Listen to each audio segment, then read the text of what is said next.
Okay na? Okay. Guys, Jom Soriano here. Usapang darts at iba pa. Back with another YouTube video. As you can see, nasa harap natin yung camera. Iniikot ko tong mga thread ng ating darts 3-pointer.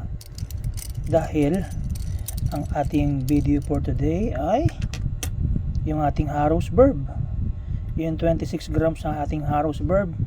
Tatanggal natin tong 38mm na point. Ipapalit natin yung may cone, yung 36mm. 2 lang, 2mm lang yung diferensya. Pero goods pa rin yan. Mas maganda kasi may cone na siya. So ibig sabihin, hindi na prone sa sira yung ating mga plates dahil papalitan na natin siya.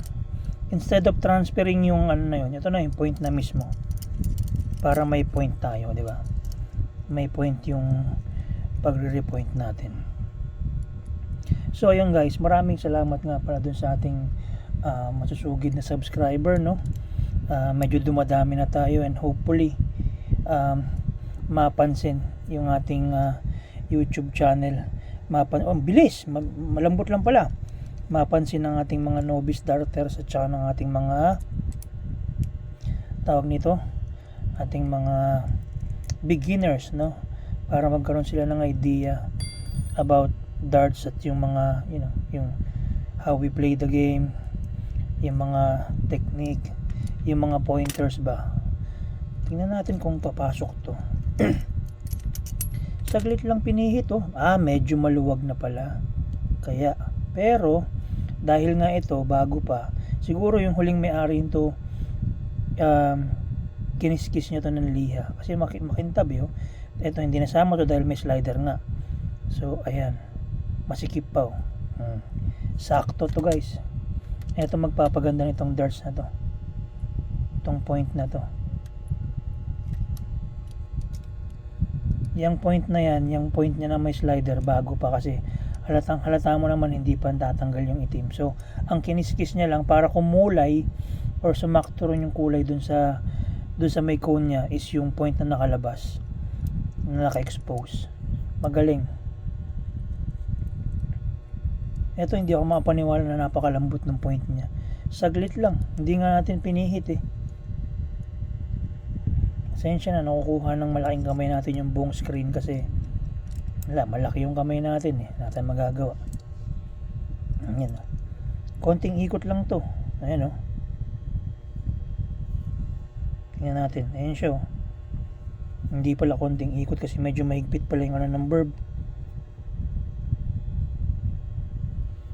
Hindi pa madiin. Sorry.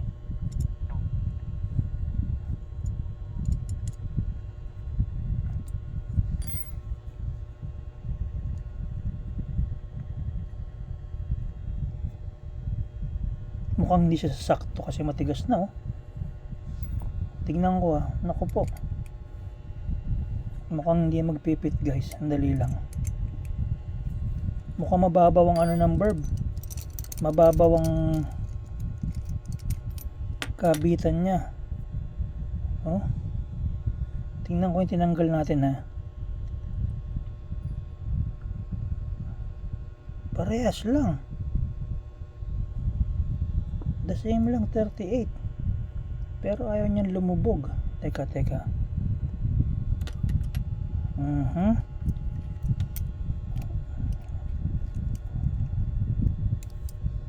there's something wrong dito. Tingnan natin.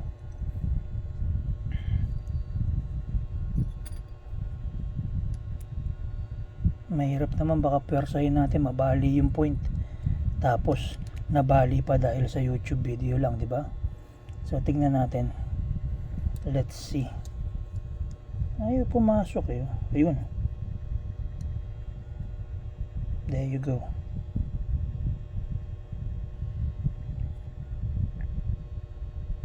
Ayaw guys, ayaw. Yung pa rin, pumipihit lang siya pero ayaw.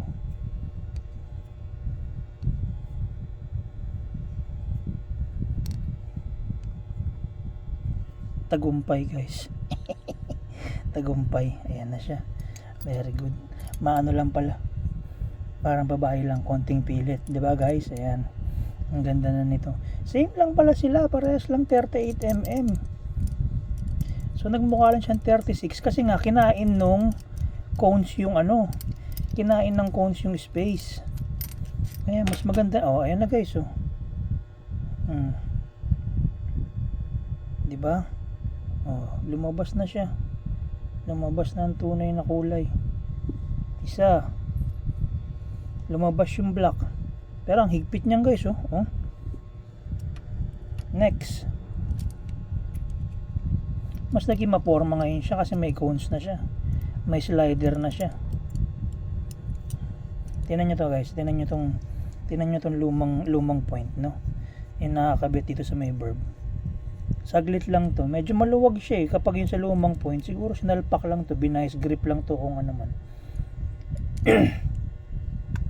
Tingnan natin ha. Pasensya na at nakaharang yung malaki. Ayan na, pipihit na. Pihitin ko na. Pak. Ito medyo mahigpit to. Ito mahigpit. O mali lang ako. Mali pala ako. Sorry, hindi naka-align. Yun. Yan. Yan. Yung repointer kasi guys, meron niyang guide sa gitna. May parang hiwa sa gitna yan na doon mo i-slide yung point para sumakto siya. Tapos ihigpitan mo yung dalawang knob na yan para pag hila mo, pasok siya. Ayan o. Tingnan mo, ikot ko ha. Pak. Ayun na. Isang ikot lang. Isang ikot lang. Nagkamali lang tayo ng lagay doon sa may guide. Isang ikot lang siya guys. Isang pihit lang. Tanggal na. Malambot siya, malambot. So itong problema natin. Ay, huwag natin tanggalin to. Iga-guide ko na lang tong point dito.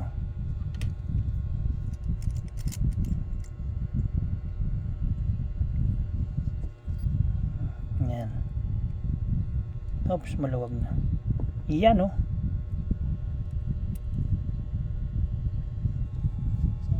Kailangan kasi nakagitna yan para sumakto. Para walang sablay. Ang laki ng kamay ko guys, pasensya na kayo ha.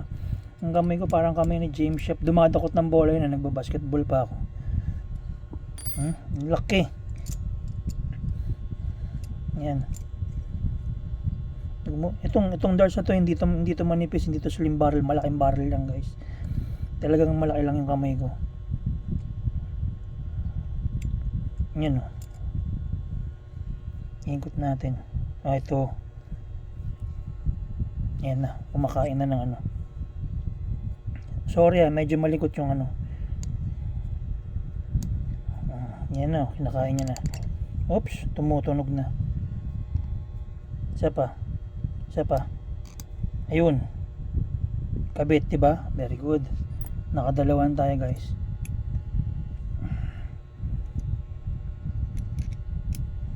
Very good naman pala. So napakaswerte nung mapupuntahan itong darts na to. Actually for sale nga itong darts na to eh. Natin ha. Diba? Panis. Sana lang. Sorry. Mali pala yung word natin. Goods.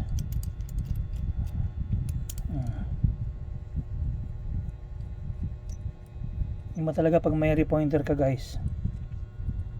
Kailangan yan pag may hobby ka ng darts, kailangan mo yan. Kasi anytime may magustuhan kang point, diamond point, Harrow's saber points, Q-Soul touch points, yung mga mapupormang points, mga apex, yan, ayan yung mga ano mo, pwede mong gamitin. Hindi na naman nagsakto.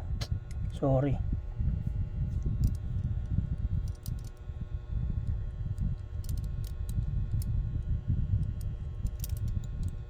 Ayun. Sorry guys, sorry. Yan.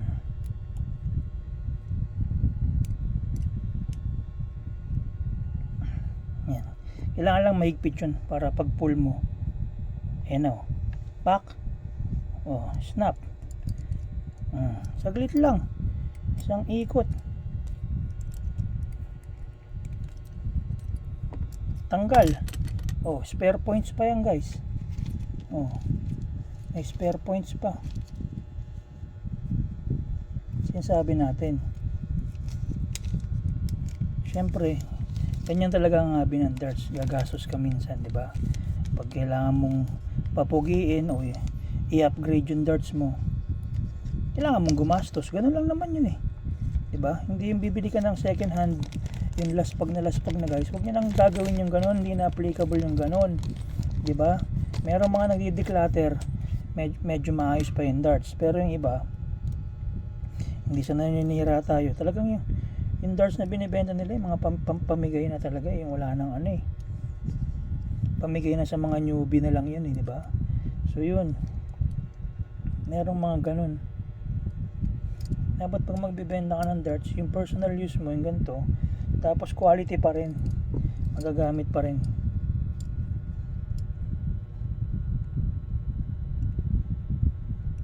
Kahit sa mga newbie lang. Ayaw pang bumitaw. Ayaw pa nga. Eto, hindi ko naman sinasabing perfect darts to kasi may mga dents na rin naman siya. Ibig sabihin, bumagsak na rin siya. Pero, hindi siya yung ganun kalas pag nakagaya ng mga tawag nito, binibenta. Yung mga binibenta nila lagi na puro 1K, 1K, mga ganun. Ito na, pihit na tayo.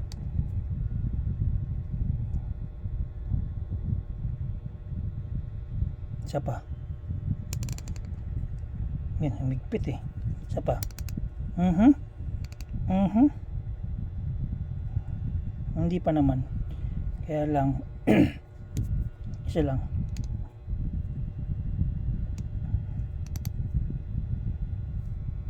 There you go. Pag yung ganun tumutunog na guys, ibig sabihin ng pasagad na yung ganun.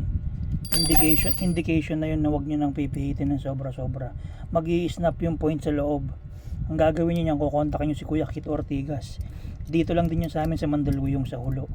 Kasi pag naputol ang point nyo ng sagad, tapos ang darts ninyo. Pwede nyo siyang gawan ng paraan. Kaparis, naputol nyo ng sagad. Ang gagawin nyo nun, pwede nyo siyang ibabad sa battery solution, yung sa kotse. Kaya lang it will take 1 week, no? Meron din naman yung iba pinapakuluan sa tawas. Kaya lang it will take like matagal, ilang oras din yun. So kukonsumo rin yung guys, di ba? Ayun yung mga paraan para matunaw yung point sa loob. Kay Kuya Kit, meron siyang special na, hindi ko alam kung anong, may special solution si Kuya Kit para matanggal kaagad yung point na nakabaon. In minutes lang yun. Ganun ka-eksperto si Kuya Kit Ortigas, no? So yun, ayun yung mga dapat nyo ring malaman guys, no, kapag nagda-darts kayo, yung mga eksperto sa sa hobby natin, di ba? Ayos na siya. Ayun sinasabi kong mga dents niya guys, meron siya mga maliliit na dents ayan sa gilid. Hindi naman ganun kahalata. Ayan. Pero ang pinakamaganda dyan yan, yung point. So ang gagawin natin dyan, ito, baka iliha na lang natin yan. Yan siguro ang ginawa niya kasi makinis so niliha niya to, hindi kasi kung kiniskis niya to ng hindi dapat yan, pero ayan, presentable pa rin siya. May mga dents talaga siya, kita naman kasi manipis yung rings niya, but anyway, ayan saktong sakto na siya. So kapag binihisan mo natin Harrows to guys, Harrows Verb. Pumogi tuloy siya ngayon kasi andun na nga yung ring. Ayan di ba? Ayan, may mga dents, may mga may battle scars kung tawagin, pero hindi siya ganun hindi siya laspag na laspag. Ayan. So pumogi na siya, lilitaw yung cones na yan kapag natanggal yung kulay itim na yan. Magmumukha siyang, ang ganda. Magmumukha siyang mas maayos. But anyway, ayan yung ating repointing video ng ating Harrows Verb. So again guys, lagi kong hinihiling sa inyo pasuporta lang ng ating YouTube channel kapag napadaan sa feed nyo to or nag-browse kayo sa YouTube, like and subscribe naman po. So tapos na po yung ating usapang darts, yung ating video for today, quick video lang. Ni-repoint natin yung ating Harrows Verb. So next time na gagawin natin dito is testingin natin to ng ibang setup kasi ito ang bilis sa board kita naman doon sa previous video na to. So yun, tapos na po yung ating usapang darts. Again guys, this is Jom Soriano. Maraming salamat po sa panonood ninyo and happy darting po sa lahat. Peace out.